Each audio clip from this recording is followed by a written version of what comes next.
মুখ্যমন্ত্রী মমতা বন্দ্যোপাধ্যায় বলছে যে ভারতের সংবিধানকে বাঁচাতে গেলে কেন্দ্র থেকে বিজেপিকে হটাতে হবে।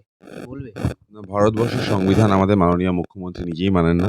যদি মানত, কেন্দ্র রাজ্য সংঘাতটা এখানে হতো না। তিনি মনে করেন পশ্চিমবঙ্গ একটা আলাদা দেশ, পশ্চিমবঙ্গের আলাদা সংবিধান আছে। এর জন্য ভারতবর্ষের প্রধানমন্ত্রী বা ভারতবর্ষের বিভিন্ন কেন্দ্রের বিভিন্ন মন্ত্রীরা পশ্চিমবঙ্গে আজকে বহিরাগত হয়ে যায়। বহিরাগত বলে তাকে অ্যাটাক করা হয়। হাইকোর্টে দাঁড়িয়ে national human rights commission report দিতে বাধ্য হয় যে পশ্চিমবঙ্গে শাসকের আইন চলছে, আইনের শাসন চলছে না। এখানে সংবিধান চলে না। এখানে মমতা বন্দ্যোপাধ্যায় নিজের সংবিধান চালাচ্ছে, নিজের নিয়ম চালাচ্ছে। সংবিধানের মতো কোনো সাংবিধানিক কোনো কথা তার মুখে অন্তত মানায় না। সং সংবিধানের গলা টিপে খুন করা হয়েছে পশ্চিমবঙ্গে। আরেকটা সবথেকে বড় ঘোষণা করেছে মাননীয় মুখ্যমন্ত্রী যে কেন্দ্রের যে বকেয়া ১০০ দিনের টাকা ২১ লক্ষ শ্রমিক পশ্চিমবঙ্গ সরকার পশ্চিমবঙ্গে যারা রয়েছে তারা পায়নি। সেই টাকা মুখ্যমন্ত্রী দেবে। কি বলবে? না, প্রথমত বকেয়া কথাটা ভুল। টাকা যেটা পেয়েছে সেটা কোথায় খরচা করে তিনি জানে না। জানায়নি। ক্যাগ রিপোর্ট অনুযায়ী প্রায় ২,০০,০০০ কোটি টাকার হিসাব রাজ্য সরকার দিতে পারেনি। সেই টাকাটা পশ্চিমবঙ্গের কাছেই আছে। সেখান থেকেই হয়তো দেবেন। এইটা ভোট কেনার একটা ষড়যন্ত্র বলা যায়, ভোট কেনার একটা ইস্যু বলা যায়। তো আবারও বলছি, পুরো টাকাটা ২,০০,০০০ কোটি টাকার হিসাব নেই, রাজ্য সরকার দিতে পারছে না। সেই ২,০০,০০০ কোটি টাকাটা পশ্চিমবঙ্গের মানুষের টাকা, গরিব মানুষের টাকা, তাদের উন্নয়নের জন্য এসেছিল। মুখ্যমন্ত্রীর কীর্তিকলাপে এটা পরিষ্কার। টাকা চুরি হয়েছে, তিনি এখন কভার আপ করার চেষ্টা করছেন। ক্যাগ রিপোর্ট বলছে মুখ্যমন্ত্রী বলছে আমরা রিপোর্ট পাঠিয়ে দিয়েছি। হয়তো সেটা পেন্ডিং হয়ে রয়েছে। সেরম বলছে। না, হতে পারে না। রিপোর্ট পাঠিয়ে দিয়েছি হতে পারে না। কেন হতে পারে না আমি আরও বলছি। একটা মামলা ক্যালকাটা হাইকোর্টে পেন্ডিং আছে ১০০ দিনের কাজ নিয়ে সাউথ ২৪ পরগনার। সেখানে সেন্ট্রাল টিম যখন এসেছিল দেখা যায় ৬০০ কোটি টাকার একটা দুর্নীতির খোঁজ পেল। ভুল লোককে পেমেন্ট করা হয়েছিল বিভিন্ন সময়। রাজ্য সরকারকে বলা হয়েছিল তুমি টাকাটা রিকভার করো। রাজ্য সরকার সেই টাকাটা রিকভার করে। ৬০০ কোটির মধ্যে মাত্র ২ কোটি রিকভার করে। ৫৯৮ কোটি রিকভার করে না। রিকভার করে না বা করতে চায়নি, কারণ টাকাগুলো গেছিল তৃণমূল নেতৃত্বদের পকেটে। এখান থেকেই বোঝা যাচ্ছে বিপুল দুর্নীতির পরিমাণটা কত। একটা জেলার এই যদি অবস্থা হয়, পুরো রাজ্যের অবস্থাটা আপনারা ভাবুন। আচ্ছা, এই সামনেই লোকসভা ভোট। বিশাল তোড়জোড় হলো জোট নিয়ে। কংগ্রেস, সিপিএম, তৃণমূল একেবারে একাকার। বারবার মিটিং হচ্ছে। ব্যাঙ্গালুরুতে মিটিং, বিহারে মিটিং, সারা জায়গায় মিটিং হচ্ছে। সেই জোট তো এখন দেখছি একেবারে ডুবে যাওয়ার মতো অবস্থা। কি বলবে? ইন শর্টে বলা যায় ইন্ডির পিন্ডি চটকে গেছে। প্র্যাকটিক্যাল কথা বলছি। ভারতবর্ষ আজকের দিনে একটা মজবুত সরকার চায়। মজবুর সরকার ভারতবর্ষ চায় না। এই ধরে নিলাম তর্কের খাতিরে এই ইন্ডি-পিন্ডি যেটা আছে সেটা যখন ধরে নিলাম ক্ষমতায় আসলো। তো এই জোটের মুখটা কে? এই জোটের প্রধানমন্ত্রী কে হবে? এরকম ব্যাপার হবে কি, একদিন মমতা বন্দ্যোপাধ্যায়, একদিন অখিলেশ, একদিন রাহুল, একদিন স্ট্যালিন, একদিন তেজস্বী, এরকম করে যাবে। শনি রবিবার কে হবে ডাউট থাকবে। তার জন্য শনি রবিবার প্রধানমন্ত্রীর চেয়ার খালি থাকবে। এরকম ব্যাপার হবে কি?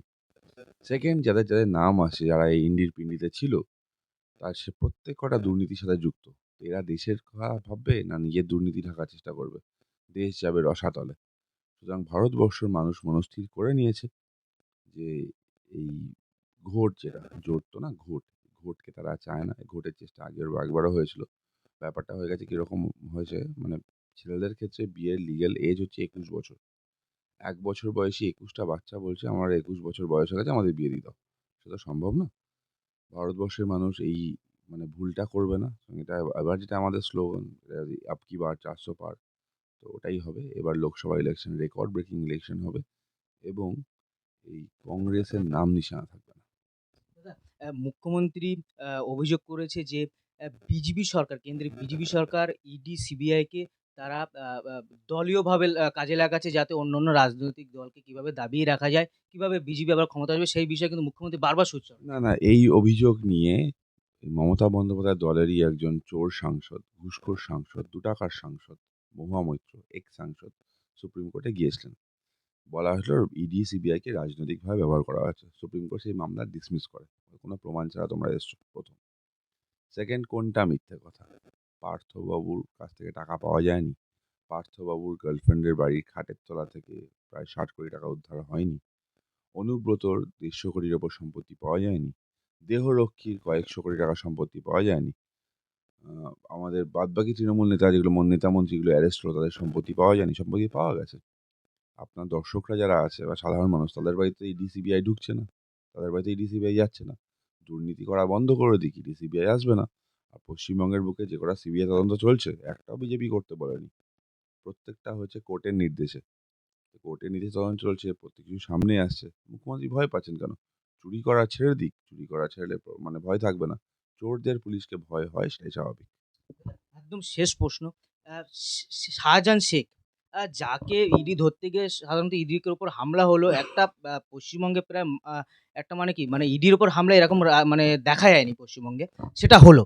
তারপরে শাহজাহান শেখকে প্রায় ১ মাস হতে যাচ্ছে এখনো ধরা গেল না। পশ্চিমবঙ্গে পুলিশ প্রশাসনের উপরে কি বলবে? কি হচ্ছে?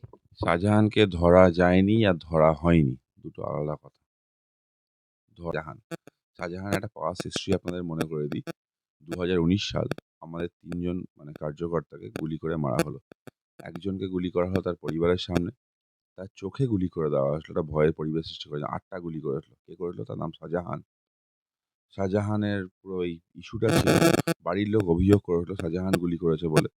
পরবর্তীকালে যখন এই মামলায় চার্জশিট ফাইল হয়, তখন শাহজাহানের নাম পুলিশ বাদ দিয়ে দেয়। কেন বাদ দিয়ে দেয়? বাদ দেওয়ার মেইন কারণ হলো এই শাহজাহানরা হলো তৃণমূলের ভোট মেশিনারি। এদেরকে দিয়ে তৃণমূল ভোটটা করায়। শাহজাহানরা দামি। ২-৪ টে মানুষ মরলে কিছু হলে এদের কিছু যায় আসে না। শাহজাহানকে গার্ড করাটা তৃণমূলের বাধ্যবাধকতা। শাহজাহান জাস্ট একটা নাম না, একটা ক্লাস। এই শাহজাহানরা যেই কাজগুলো তৃণমূলের হয়ে করে, তার জন্য তৃণমূল তাকে প্রোটেক্ট করে। শওকত মোল্লার কথা আপনাদের মনে আছে। মুখ্যমন্ত্রী জানে তার দলের বিধায়ক বোম বাঁধে। সেই বিধায়ককে সিকিউরিটি দিয়ে রেখে দিয়েছে। আনারুল এগুলো অনেক আছে। এরাই হচ্ছে বেসিক্যালি ভোট মেশিনারিজ। এদেরকে দিয়ে ভোটটা কন্ট্রোল করে, এদের প্রোটেক্ট করবেই স্বাভাবিক। এই লোকসভা ভোটে পশ্চিমবঙ্গে আ বিজেপির কি মানে ফলাফল হতে পারে বা টিএমসির তৃণমূল কি ফলাফল হতে পারে? আহ পঞ্চায়েতে ভোট দিতে দেয়নি, মিউনিসিপ্যালিটিতে ভোট দিতে দেয়নি, নির্বাচন কমিশনকে ব্যবহার করে সেন্ট্রাল ফোর্স ডিপ্লয় করতে দেয়নি। মানুষ জবাব দেওয়ার জন্য তৈরি আছে। এই পরিমাণে দুর্নীতি মানুষ দেখেছে। আমাদের যা আগে সিট সংখ্যা ছিল তার থেকে বাড়বে। আমাদের ৩৫টা টার্গেট দিয়েছে আমাদের কেন্দ্রীয় নেতৃত্ব। তার আশেপাশে আমরা যাব। তৃণমূলের জন্য এটা বলতে পারি, লোকসভা নিয়ে ওই বেল পাকলে কাকের কি সেরকম ব্যাপার। লোকসভা নিয়ে তৃণমূল চিন্তা না করলেও পারে। কিন্তু এই সরকারটা ২৬ পর্যন্ত চলবে বলে মনে হয় না। এটুকুই বলছি। তৃণমূলের জন্য এটা বলতে পারি, লোকসভা নিয়ে ওই বেল পাকলে কাকের কি সেরকম ব্যাপার। লোকসভা নিয়ে তৃণমূল চিন্তা না করলেও পারে। কিন্তু এই সরকারটা ২৬ পর্যন্ত চলবে বলে মনে হয় না। এটুকুই বলছি।